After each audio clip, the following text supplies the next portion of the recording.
Isaac Asimov era un malthusiano declarado. Usted diría que sabiendo que cada 47, 48 años ha duplicado la población mundial, tenía razón. Yo no sé si Asimov era malthusiano.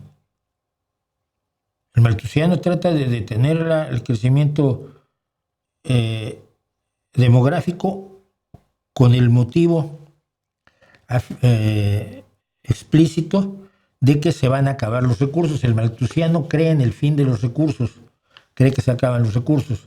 Los no malthusianos sabemos que los recursos, primero que nada, no se acaban porque sabemos renovarlos aquellos que nos interesan, y luego los recursos que ya se estaban acabando resulta que ya no los necesitábamos. Y te voy a poner un caso de algo que me acabo de enterar hoy y que no sé ni siquiera si sea totalmente cierto.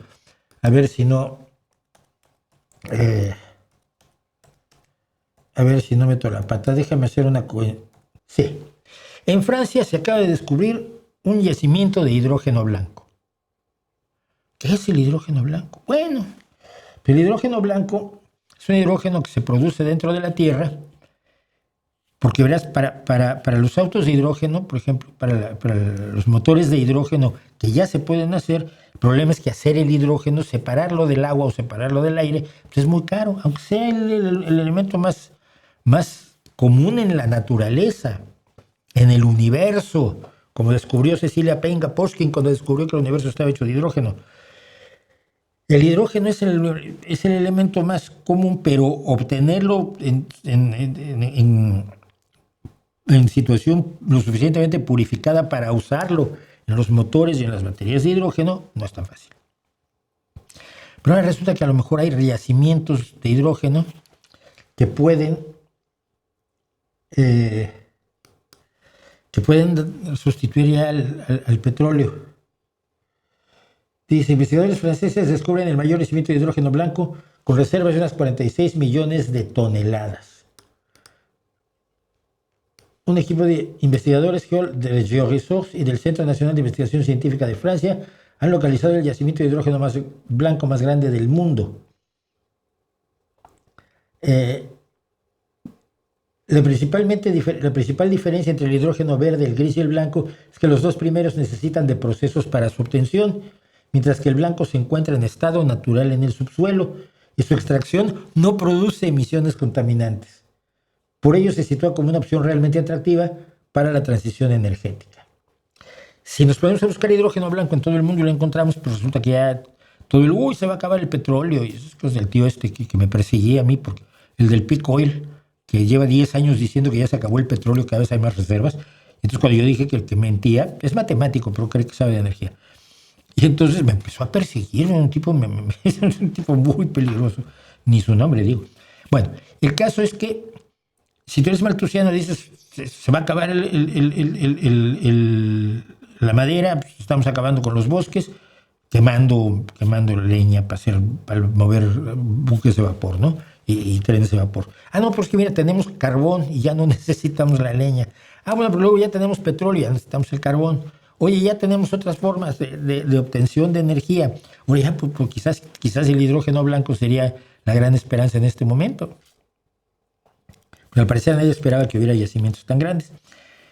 Y entonces, como sabemos que los requisitos de recursos cambian, pues no creemos que el mundo se vaya a acabar por eso y no hay que tomar decisiones graves respecto de la población, sino que las decisiones hay que tomarlas respecto a los recursos. Cómo racionalizar el uso de los recursos, cómo diversificar los recursos que necesitamos, el agua, porque siempre los malthusianos dicen, se va a acabar el agua, se va a acabar. No, tienes que abordar el tema de los recursos para poder seguirlos explotando sin quedarte sin ellos. Cuando es bastante más fácil que decirle a la gente que deje de hacer el riqui-riqui, por favor. No tengan hijos, ¿por qué? ¿Tú pudiste tener hijos? Sí, tú eres hijo de alguien, pues yo también quiero tener hijos, ¿por qué no? Y poco a poco, además, estamos viendo que la población se está controlando ella sola. Cuando hay a menor escasez, menor natalidad, punto. Así es la historia. China puede haber intentado un solo hijo por pareja, fracasó estrepitosamente, pero cuando tienes una mejor calidad de vida, la mejor calidad de vida hace que la gente tenga 1 o 2 hijos, o 3, ya exagerando, ¿no? Yo exageré, tengo 3. Pero, entonces, el maltusianismo, ese es el problema que tiene, que es chato de miras, estrecho, obtuso, ignorante y visceral. No creo que Isaac Asimov lo fuera, pero si me lo puedes decir, me lo puedes demostrar, lo analizaremos qué rayos dijo don Isaac Asimov al respecto. J. Carras, ya tiene un problema el hidrógeno. Es un infierno que generará oligopolios. ¿A diferencia de qué? ¿De las tierras raras? ¿Del carbón? ¿Del petróleo? El problema no es el hidrógeno, son los oligopolios. Entonces, lo que tienes que hacer es crear una legislación suficiente para controlar a los oligopolios. Pero cuando dices el problema del hidrógeno, te equivocas. El problema es nuestro, de los seres humanos. Si tiene el riesgo de generar un oligopolio, pues más vale que tengamos la posibilidad de elegir a líderes que puedan controlar que eso no ocurra. ¿Qué te parece eso?